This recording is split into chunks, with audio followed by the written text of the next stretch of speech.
Let's get started. If everybody will stand for the pledge. I pledge allegiance to the flag of the United States of America and to the republic for which it stands, one nation, under God, indivisible, with liberty and justice for all. Play ball. Okay, we got a really good crowd here. And a lot of you guys aren't even stragglers from the free breakfast, so that just makes me feel good. I don't need food to get a crowd. Okay, being that we do have a big crowd, don't forget, wait for the microphone to get to you if you have something to say, and please say your name and unit address so we can start putting faces and units together so we know where to send the infraction letters. Okay, first, it's amazing. When I get here on Monday of my meeting, I usually have like 3 things. Well, that has now gone to 17 things. So, quick stuff. Most of it's just updates. So, first thing, the 3 pond contracts have all been signed. They are planning on starting sometime towards the end of May. The ponds that will be done are 25, 2, and 1. So that's the small pond at the end of the street, the little pond at hole 2, and the pond at pond 1. 25 will not interfere with the golf course at all, so they're going to be working on that whenever. We're going to try to have them work on 25 and 2. On Mondays, 2 will be worked on, being that the course is closed on Mondays. So it won't interfere with the golf. But that should be starting sometime in May. Those contracts have all been signed. Next, the roof contract. So everyone should know we're doing 20 roofs this year. And then we will finish all the roofs next year in 2024. So there's 20 this year and 1, 2, 3, 4, 5, 6, 7, and 8, I believe, in 2024. And that will be all the roofs completed. That contract has been made by our attorney going on the estimate we received. The roofers have it right now, just checking with their attorney, make sure everything's okay. So I'm going to slowly read the roofs that are being done. Building 8, 9, 14, 15, 16, 17, 22, 23, 24, 26, 27, 28, 29, 30, 41, 42, 44, 46, 47, and 48. Okay, so if you are in that building, you will be getting a letter from the association explaining this is the approximate time this is going to start. Something we have to do with the new roofs is do the AC and electrical upgrades to bring them to code. So all of your ACs are going to be disconnected. We have to install stands, hurricane stands, that the ACs will go on. If you have an air conditioner that's more than 7 years old, there is no guarantee that it will restart. They have to drain the Freon. Monterey does not pay for that, and neither does the AC company. Out of the 11 buildings we had last year, only 1 AC did not start, didn't fire back up. That would be your cost. The air conditioning company is going to offer an AC replacement. It's usually at a much better price because they already have your upstairs AC disconnected and they already have a crane here. So that will be incorporated in the letter that you get from me telling you when your AC is being done. This is the AC company, contact them, etc. Let's do any questions on that first, because I know there's some people here that are in those buildings. Any question on the roofs? Wait for the mic, please. Only because you're on YouTube and they can't hear you. Just a clarification, did that list that you gave us include both years or 1 year?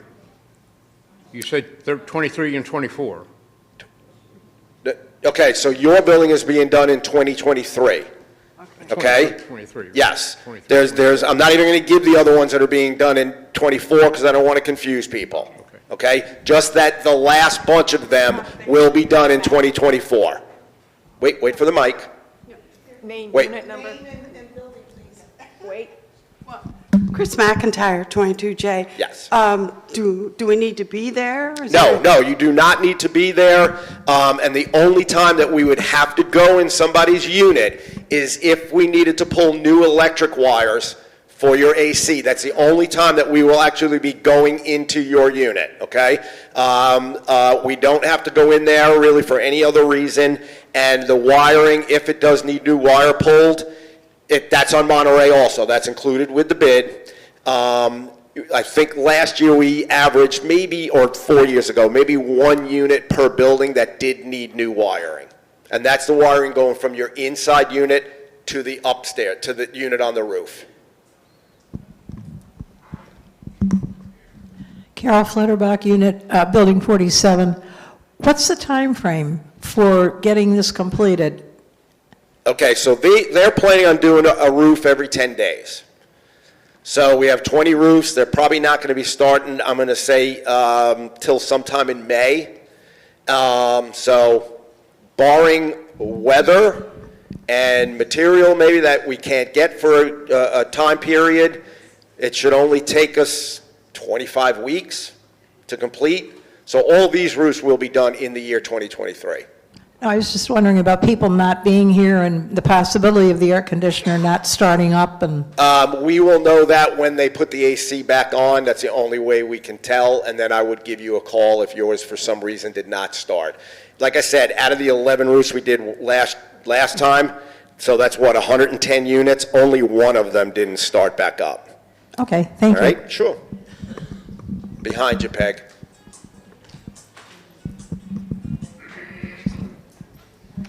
Chris, is that second set of roofs, this is Keith Keller from 23D, also on the roof reserve line. That second set of roofs, is it 24 or 25? I was under the impression we were doing them in 25. I'm staying corrected, and that's why he's here. 2025 would be the last 8 or whatever that are left. Those roofs actually have their fiber tight, which is the membrane that we used, and they have something sprayed over them called GeoGuard. So it actually has 2 layers of roofing, okay? And we're really not doing these roofs because we have any problems. We have a few minor leaks here and there. The major reason is because of costs right now with inflation and what happened during COVID, and for insurance. Insurance companies are just telling us, hey, get those roofs repaired, or replaced rather, excuse me. So it's not because there's any damage to the point that, we have flooding or major leaks. It's because of mostly insurance. Any more questions on roofs? No. Okay, next thing. So anyone who remembers way back in May, beginning of the month, the annual meeting was recessed, not adjourned. The reason for that is we did not receive enough votes to either pass or fail the amendment to the condominium documents removing the capital contribution, okay? The board determined that we are no longer going to collect that. It's questionable with the state whether it is allowed or not. We have actually returned the money to, I believe, 20 or 21 residents that are still living here. We have returned their $1,000 capital contribution. The new annual meeting, or the recessed annual meeting, will be called back to order on Tuesday, April 5th, immediately before the board meeting. So we're going to have the annual meeting recalled Tuesday, April 5th at 10 a.m. Everyone will get a letter saying that the annual meeting is being recalled. Those people who did not vote, which is close to 220 people, will also be getting a proxy with only the third line item on it, which is capital contributions. It's a big waste of money because this could have all been done. It's horrible how many people that don't live here did not even bother to send anything back. We barely had enough to pass the other ones. So it'll be going in the mail, costing everybody money. So if you did not vote, please make sure to send that proxy back in. Wait for the mic. In conjunction with that, we already have a quorum. It's not that anybody even needs to show up. The only person that actually has to be here is the secretary of the board. Being that the Board of Directors are having a meeting immediately following that, obviously there'll be more people here. So Pat has a question up here.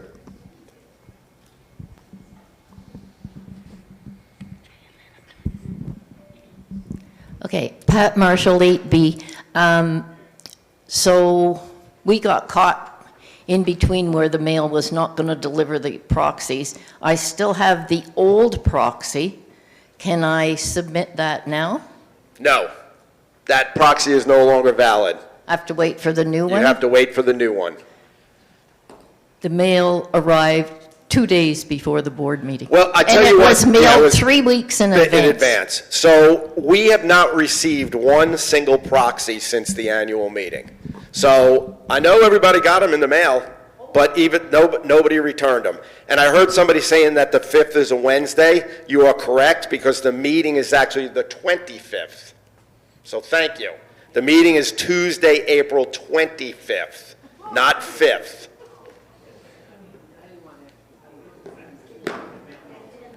At 10 a.m. And then immediately following that, we'll have a regular board meeting. Actually, yes, a regular board meeting. Next on the list, anyone who plays golf, if you've seen Joe is back. Good old Joey is back. Please don't talk to him. He's only working part-time, and when he stops to talk, we maybe get like an hour and a half out of him. So, yeah, please, if you see him, hi Joe, welcome back, and keep going, okay?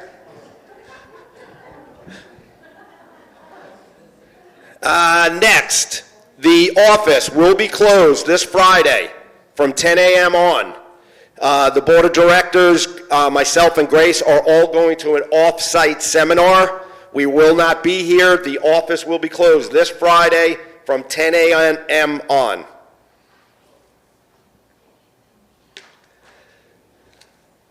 Landscape Committee is working on the stairways for all the buildings that had termite damage. We told you that once it's done, most likely all the plants are going to die, which I believe most of them did. So Landscape Committee just wanted me to let everybody know we are working on them. We will be replacing the plants. Right now that there's no plants under there, we're going to clean the area first, any rust, mold, etc. We also have Weston is going to check all the sprinklers under there, being that there's nothing there, and you will all be getting new plants.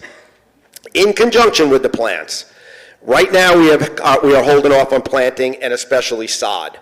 We have not had any substantial rain in almost 2 months. You look at these ponds, you can tell. You look at the brown grass, you can tell. So you can keep putting your work orders in, but it's not going to happen until we really start getting into the rainy season and seeing rain.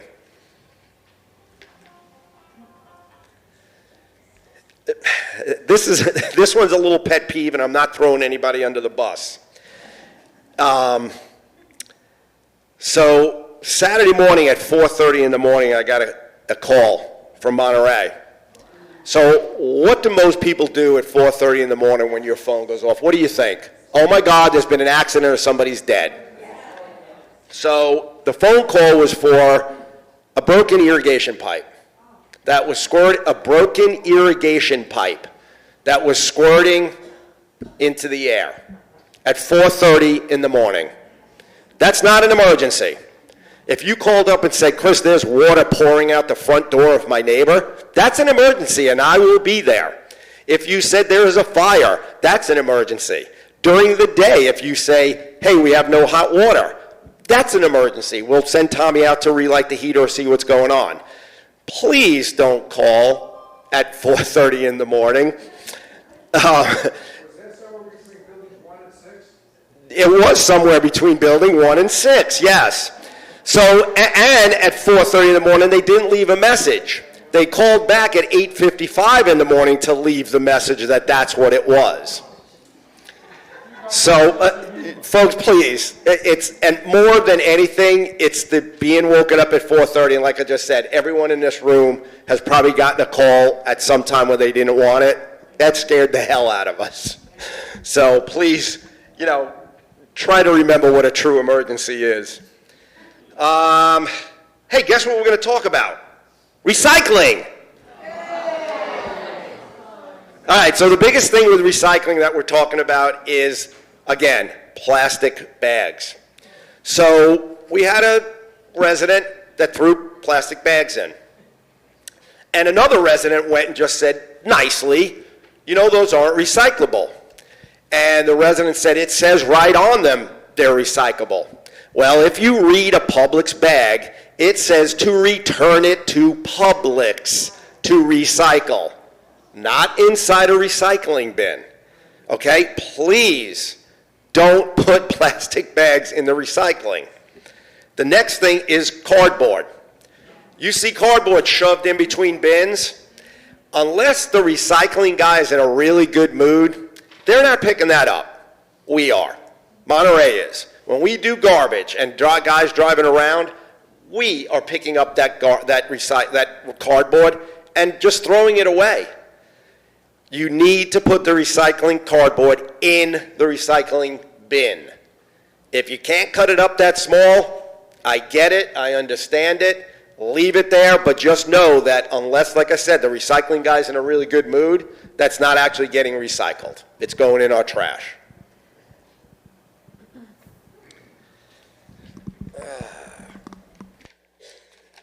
Okay, we have, another request that I'm going to put out.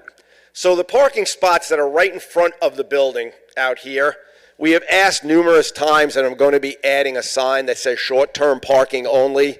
We have asked all the owners that have second vehicles to please leave those spots open for people that are coming to the clubhouse for a meeting or to get tokens or something like that.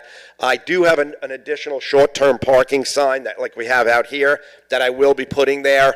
Most of the people that have a second vehicle, they walk up here to get it. I'm sure you can walk another 10 feet and put your car on that side of the lot if you don't mind.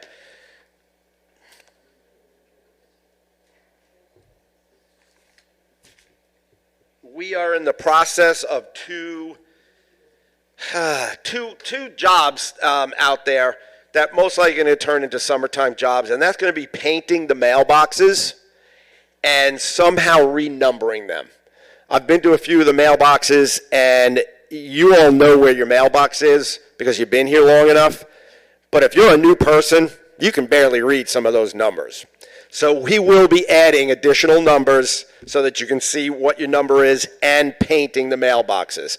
There is a crew from the post office that does this. They start in Key West, and they go through the entire state. So I'm expecting them in about another 7 years. So we figured we'll go ahead and clean them and paint them ourselves, which the post office said, by all means, you do what you want with them. So hopefully when you all get back, you'll see nice clean mailboxes. Next thing. So we've done another inspection on all the cane bolt holes on the second floors. And we do actually have 2 people that re-drilled their holes. So we're going to actually hire a contractor now to come in and do it. And those 2 people are going to be, it's not a fine. It is a bill. You are getting billed for having it redone, $50. And the reason it's not a fine is $50 and you refuse to pay, that's going to become a lien on your property, okay, for $50. Now, we're not going to foreclose on that lien, but eventually you're going to want to rent it or sell it or whatever, and we'll get our money. So, again, there are plenty of other ways to keep your upstairs door propped open, okay? Don't re-drill your hole because you're gonna get a bill for $50. I just ordered 6 additional benches. We only had an order for 5, which 3 of them have already been paid for by donation. And because there were 6 on a pallet, we got the 6th one for half price. We have 4 benches that are available for purchase. One is on hole 1 at the red tee. One is at hole 4 on the blue tee. And then we have 2 that if you don't live on the golf course, you can have it behind your building. You can put them on the patios that are being built, etc. So anybody who is interested in purchasing a bench, they are now $500. Most of that is because of shipping. And then each plaque, you're allowed 2, is $25 each. So if anybody is looking for a bench, by all means, come and see me. And now the last thing. So you all will be receiving, according to Comcast, you're going to be receiving a letter from Comcast explaining to you that they will no longer be supplying bulk rate cable. They are going to say you can still keep Comcast if you want, which you can. You still will pay us for Hotwire, and they're going to explain to you how you return your boxes, etc. As of right now, they are not sending a crew here to pick up the boxes, okay? We've asked them numerous times. We even included it with our cancellation letter that we are expecting a crew to be here, and they are pretty much telling us to just blow it out our noses. However, I was talking to an owner that brought the box back, which you can bring it to any Xfinity office, which I think there's only one right here near Panera Bread, but you can also bring it to any UPS store, okay? And they will give you a receipt for the box showing that you returned it. From what I understand, as of the last date of the contract, you will have 120 days to return your box with no fee, with no problem. After that 120 days, you're going to get billed for it from Comcast. So I would suggest anyone that's here and you're getting ready to leave, if you have no extras, take your Comcast boxes back before you go home, okay? If you have internet and you use it for your AC or security or whatever, and you have not been scheduled for your Hotwire installation, keep your internet on, okay? Or you will not have that access. If you have a home phone and you want to keep your same number, you have to tell Hotwire that you intend to keep the phone and you want the same number. You also have to tell Comcast that you want to keep your phone and the new phone number.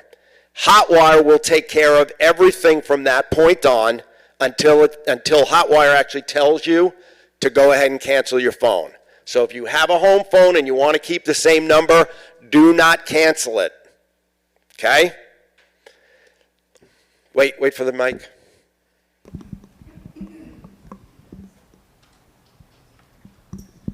Good morning, Judy Roberts, 17G.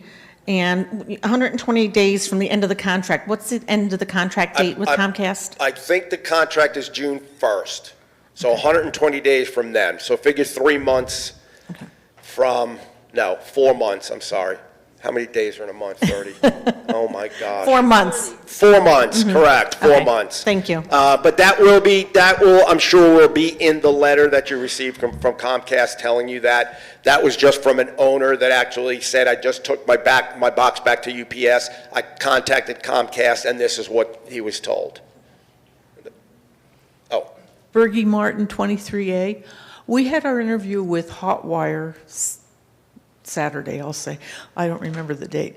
And he told us to make sure when we take our equipment back to Comcast that I got a receipt and to take a photograph of the receipt and leave it on my phone in case there was any future problems. I could send him a photograph of the receipt. That is an awesome idea. And he had worked for Comcast for 20 years. They all have. Yeah, I know. They're jumping ship. They're like rats on a boat.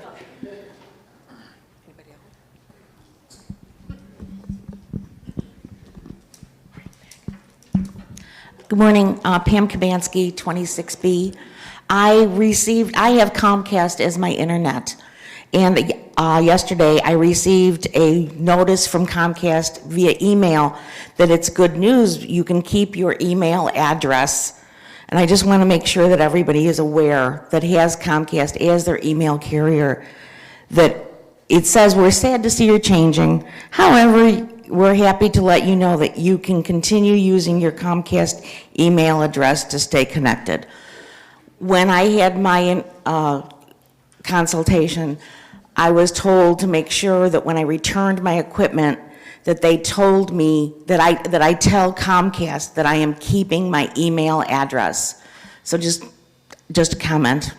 Okay, everybody heard that? And just in case you didn't hear it in YouTube land, if you have Comcast as your email address, so your www.chrismalpd@comcast.com, you can still keep that, okay? But you have to tell Comcast that you're doing that.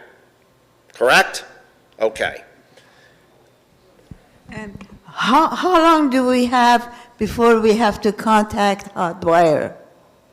You should have done it already. They will not, you will not have internet or cable TV unless you do your consultation. That was the next thing I was going to say. So it's on 63. It's been on YouTube. We did a call them all. We did an email blast. Hotwire did an email blast. Eventually, they're going to start leaving hanging notices on your doors if you haven't had your consultation. You must have a consultation with Hotwire before you will have your cable or internet installed in your unit. It takes approximately 6 minutes on the phone. I did it with Ron Longo on purpose so that I would know how long it takes. They will come to your house. You can do it over the phone. Basically, what they're going to do is they're going to set up your own little account. Just like Comcast, you all have your own account with Comcast. Hotwire is going to do the same thing. This is if you want any extras, okay? So if you want Major League Baseball channel, you're going to get charged separately for that. That'll be on your account. Once you have your consultation, they will notify you on certain days of when they will be available to do your installation. So you've got to call or email Hotwire immediately and get your consultation done. People that did it first, it happened immediately. Now I believe there's a 2-week waiting list because so many of our residents are calling to make their appointments. So do it right away. She's coming to you. Hotwire uses an app called Fission.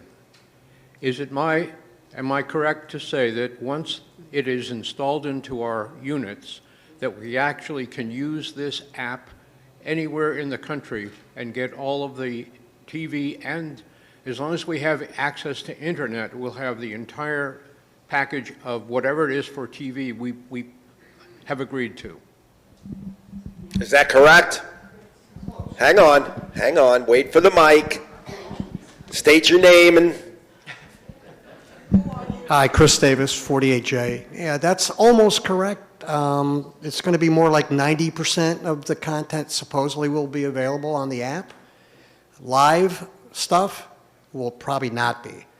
There may be a workaround on that, which we will explain later, but right now don't assume you'll get 100% of your content when you leave using the app. I can't tell you exactly what won't be available, but I'm pretty sure it's anything that's technically a live broadcast, like a sports event or something like that. What's the name of the app again? What's that? Fission. Oh, I don't know. Yeah, it could be, Fission. It's Fission, F-I-S-I-O-N. Correct. Yeah. You could probably look and download it now, but it won't be active until your account is active, so. And that's to use outside of Monterey. So as long as you have internet at home, you can still use probably up to like 90% of what we offer here through Hotwire at your house or in a hotel or wherever, as long as you have internet. Bob McCosey, 27D. Just for a clarification, okay, I was told by one of the owners that they are supposed to call when they want their hookup, and I told them no. Is that correct? Okay, so from what I understand, you have to call if you're leaving. So if you are leaving and your hookup hasn't been done yet, what Hotwire has told us is give them a call 2 weeks before you are returning to Monterey. Right. When I was well, needs a clarification because this owner told me that they were going to call Comcast or call Hotwire to have the hookup before they left to go home. No. Well, you better make that clarification because two owners came to me and said that. And I told them no. I says, they'll call you to make a reservation. But for clarification, and if anybody heard that, don't call them. They'll be fluxed with calls all the time. But just wanted to clarify that. Correct. Okay, so up here. Oh, wait a minute. Still somebody back there. Nilsa 9F. Just to clarify for someone that I know that has the landline in the house, did you say they had to call both Comcast as well as Hotwire to keep the number? The same number, call both companies? Yes. Okay. Let Hotwire know that you intend on keeping your home phone and you want the same number. And you also have to let Comcast know that you're switching and you want to keep your same number. Okay, thank you. That's for your landline, right?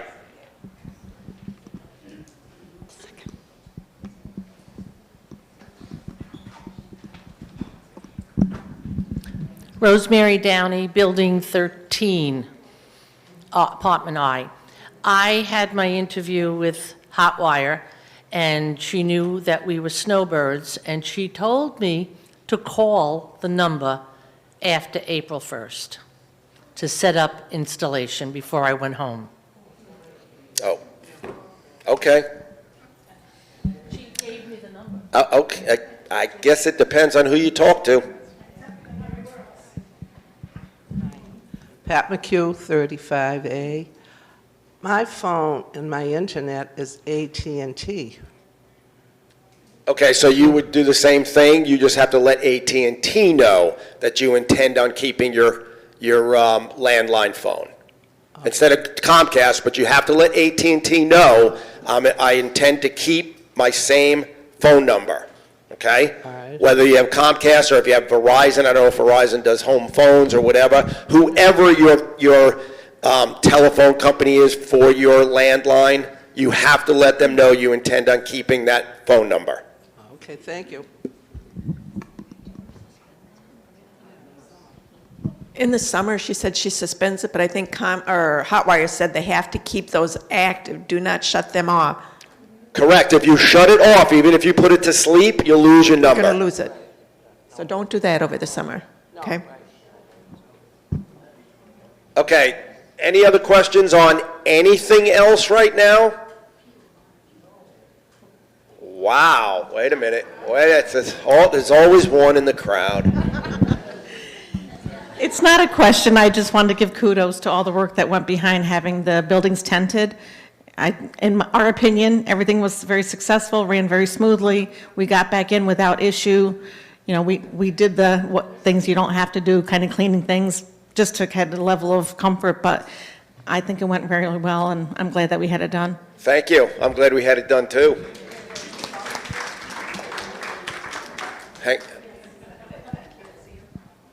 Okay, anything, because then we're going to have, I have a guest speaker coming up. Who? Not you. Hi, Camille Humans, 25A. Is it possible to get rid of the barbecue we have here on the side of the building and replace it with 2 new barbecues? I've looked up some information. Lowe's has charbroil, commercial stainless steel barbecues, 3 burners that you can hook up to gas or propane for $500 each. So just wanted to know if we could think about that. You can get anything you want. I don't pay for them. Those are actually paid for by the House Committee. I believe you brought it up at the workshop meeting, didn't you? Yes. So someone was going to let the House Committee know. I know that Diane Parks just had surgery, is in rehab. I'm assuming we're going to be seeing a new grill. I hate to assume, but I would say probably. Getting back to the bolts that people keep re-drilling into the concrete, you said that you're going to have to bring a contractor in, is correct? We don't have to, we're going to. And who pays for the contractor? I am going to pay for the money and pay for it, and then those persons are going to be billed. And like I said, it's a bill, not a lien. It will become a lien on their property if they do not pay. Okay.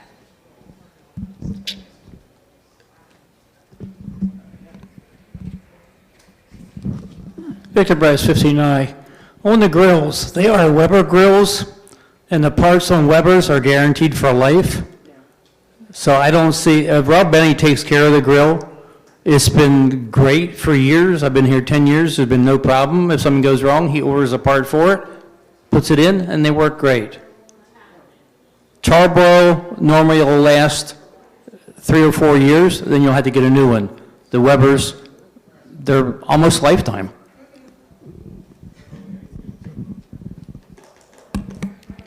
It's actually one thing that I don't have to take care of.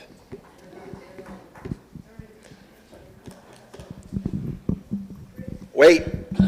You're right, it is one less thing you have to take care of. Rob Benny has got new burners ordered for that, this grill out here, just so everybody knows. And I think the warranty, from what he said, is 10 years on the burners. Some of the stuff is 5 years, so it's not a complete lifetime warranty on those things, Vic, so you know. I mean, he checked into it, so I mean, but I know the burners, he's got new burners coming for it. So. We got new burners coming. Up here, Peg. Wait, she's making her way up. Joe Heimbauer, 6B. On the tenting, is there a warranty for that, for the insects that we're trying to prevent? Okay, so once they tent a building, the warranty is if there's any further damage from termites, they pay for the repair. For how long? For as long as we pay the bill. Because it becomes like an insurance. It's a warranty that we pay on it every year. Right. Building 6, are you familiar with what year we had that tented? Your building, I don't believe, was tented. Yeah, no, we were tented. Then it was in 2011, I believe. 2011, Right, so I think. Has there been an insurance policy carried since then? Yes. Yep. Don't want to bring this up, but I have to. Our door jamb, and Ron took photos of it, had termite damage, substantial termite damage. And it's been obvious for the last couple of years. You know, how do we go about getting them to come in and do the repair then? I mean, this has been a bone contention. I mean, you're aware of it. Yeah. I don't believe that you have no active termites in that building. There are no active termites. We have not had to call them back. I believe that door jamb has been probably that bad since then. When I renovated it 2 years ago, I sent you an email on it. That wall was infested with termites. I rebuilt that entire wall. With live termites. You saw live termites crawling through your wood. Yes, there was a lot of damage, but there was still some live termites in there that came out through the paint on the hinge. I'm going to have to double check to see if your building was one of the buildings that was actually tented. I don't remember. You went in, actually. We weren't here. Yeah. And you put, you know, whatever items that we had in the place into the plastic bag, and we came down and we found it. So. Okay. I wasn't here when it was. I got to check with Terminex. Because that is one of the buildings that's under warranty. I'll have to check with Terminex. The new company that we're using today, now, this year.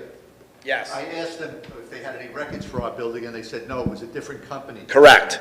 Yeah. The first 11 or 19 buildings, whatever we did, were done by Terminex. We have since for tenting switched to Above and Beyond. So I will check with Terminex. Up here, Peg. Hang on.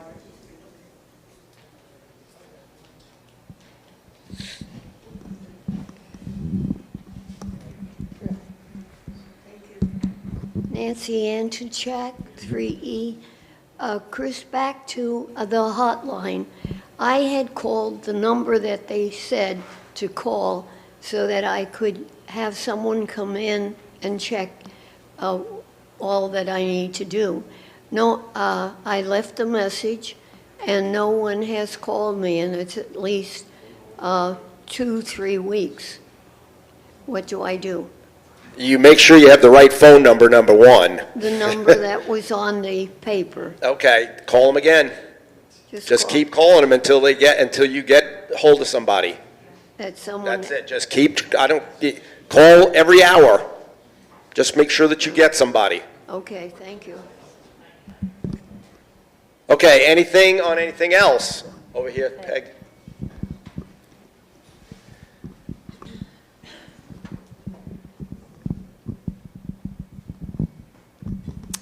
I just want to thank everyone who worked on Fun Day. You did a fabulous job, and everybody had a lot of fun. Thank you.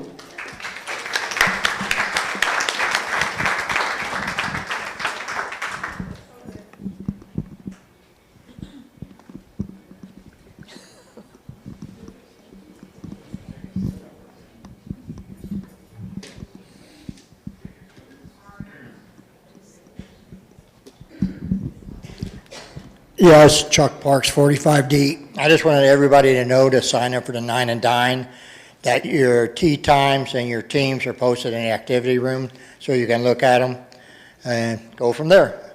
We'll have it April Fool's Day. Thank you. Are you really having it April Fool's Day? Or is everybody going to get over there and you're going to be like, ha ha? Might be one thing I got set up. What, one thing set up? Rose Calisi, Building 6. I just had a question. We were replacing the tables and chairs under the tent, and I think the plan was to throw the ones that are there away. Is there any way we could move them to different areas? I know nothing about that. Okay. That's the House Committee. I think one of the reasons they're getting rid of the tables is because they're starting to really fall apart. And like, where were you thinking to move them? Oh, I don't think we can do that on the grass, and yeah, I don't see that for happening. Yeah. All right, anything else on anything? Wait. And then Carol Flutterbuck.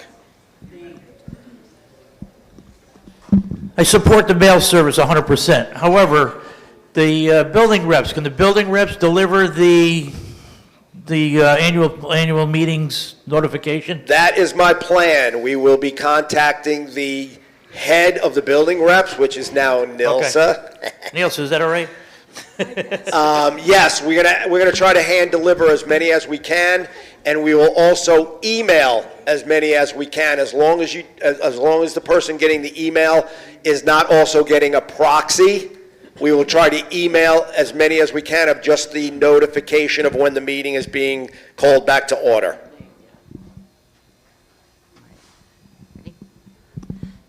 Karen Rivka, 33F. Chris, I just emailed you, but I would be interested in one of the benches. Thank you. Awesome.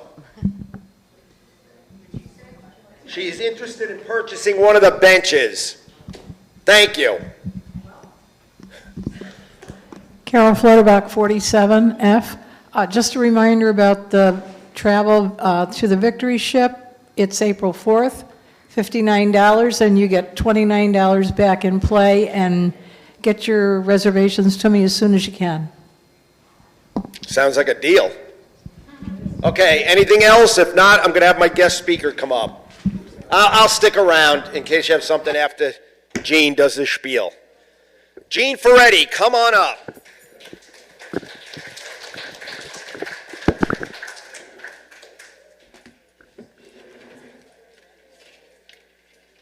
Just to let you know, this is more informational than anything else. Just something I wanted to talk about. It'll only be a few minutes, I think.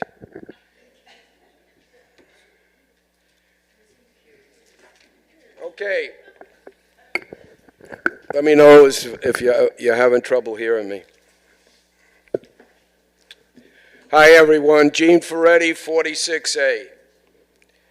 Chris has graciously given me some time to speak about some important matters that I feel that it's more informational than anything else. Claire and I have been coming to Monterey about 18 years. Like so many other residents, we have been active volunteers in many ways.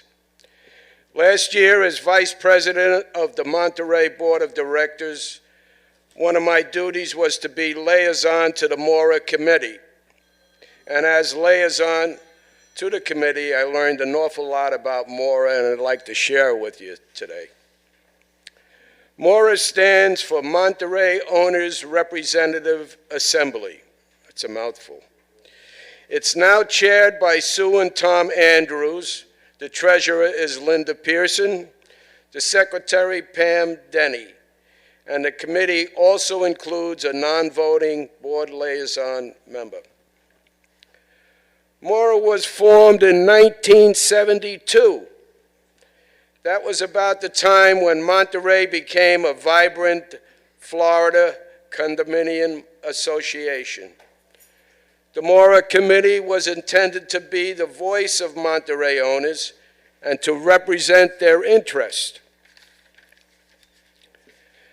An important part of the Mora Committee are the building reps. Each building rep has various chores so that they may properly represent their building owners.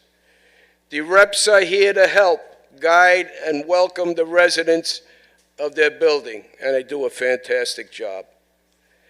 Recently, Mora has reduced their informational meetings. This is because the communication here at Monterey has greatly improved. We now have monthly informational meetings by Chris, our property manager, which are televised. We have board of directive meetings that are also televised, chip shots that are emailed to many of our owners, the internet website, the improved Channel 63, and so much more. And a big thank you out to the Communication Committee, who has been instrumental in these welcome additions to our community.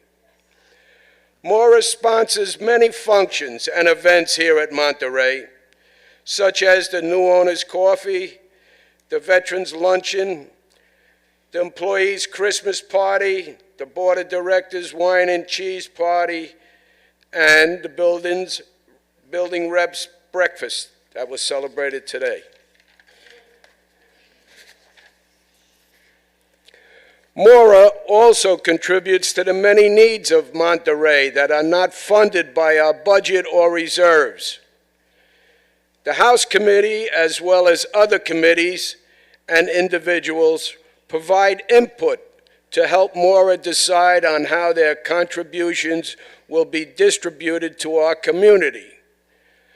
Some of Mora's recent contributions are funds for a TV for our clubhouse, equipment for our fitted center, which was Bowflex, treadmill, and more, appliances, oven, countertops for our clubhouse kitchens, lots of landscaping throughout the community, renovation of our clubhouse, and so much more, from Christmas trees to benches for the bocce court.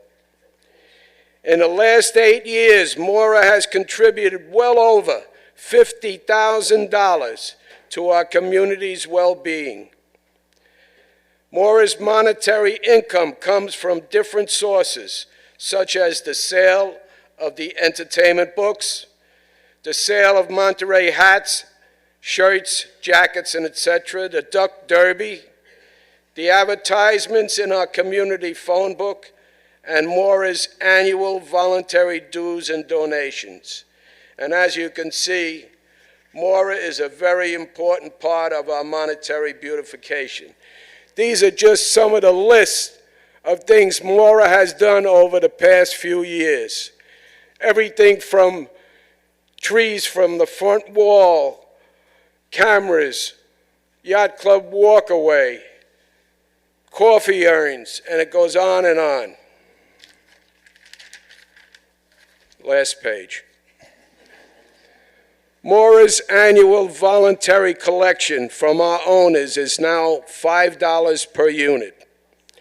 A special thank you to the many owners who donate more than a requested $5. It's a voluntary collection. The Mora Committee is just one of the 30 or so very important Monterey committees that are committed to the betterment of our community. It's important and significant that we all support our committees, both socially as well as financially, if you possibly can. And this I just wanted to share with you, that I learned a lot as liaison to Mora. They, like so many others of our committees, do so much for Monterey, it's just hard to believe. and most of them are all volunteers. And I salute them and the committees, and thank you for your time.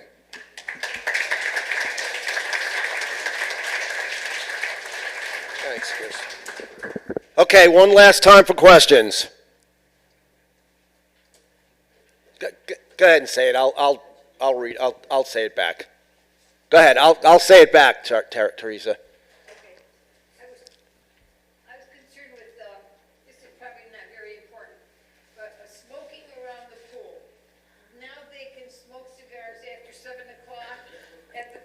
Okay, smoking around the pool. Can you smoke cigars around the pool after 7 o'clock? Yes. Okay. When the pool is open for swimming until it gets dark at 8:30, 9 o'clock, people are out there swimming and stuff.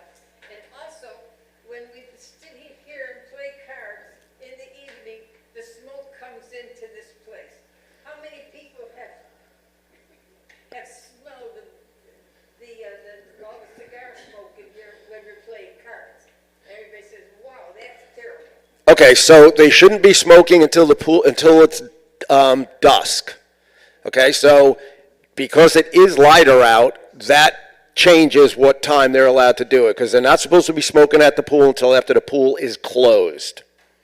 This is something that we've been discussing for, let's see, I've been here 17 years. 17 years.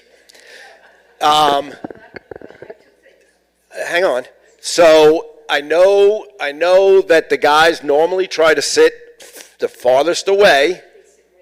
So I'm being told they sit right here in front of the glass. And other people are telling me no, they don't. So, I don't know what to tell you. What's the second thing? I don't know what's the second thing?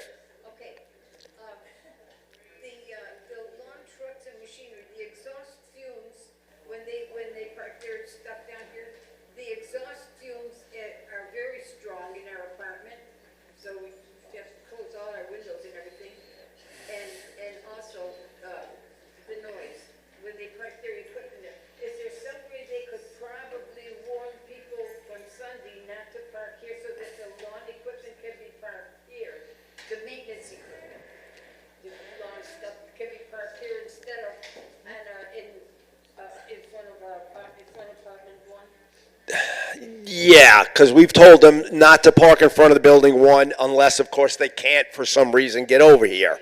So we'll figure out some way that on Sundays we don't keep those spots open. So, okay. Anything else before we adjourn on anything? Of course. Smoking is from 7 a.m. to 7 p.m. You cannot smoke. 7 a.m. to 7 p.m. Just so everybody knows. 7 a.m. to 7 p.m., no smoking. Okay. Anything else? Anyone? Go over here. Yeah, mm-hmm.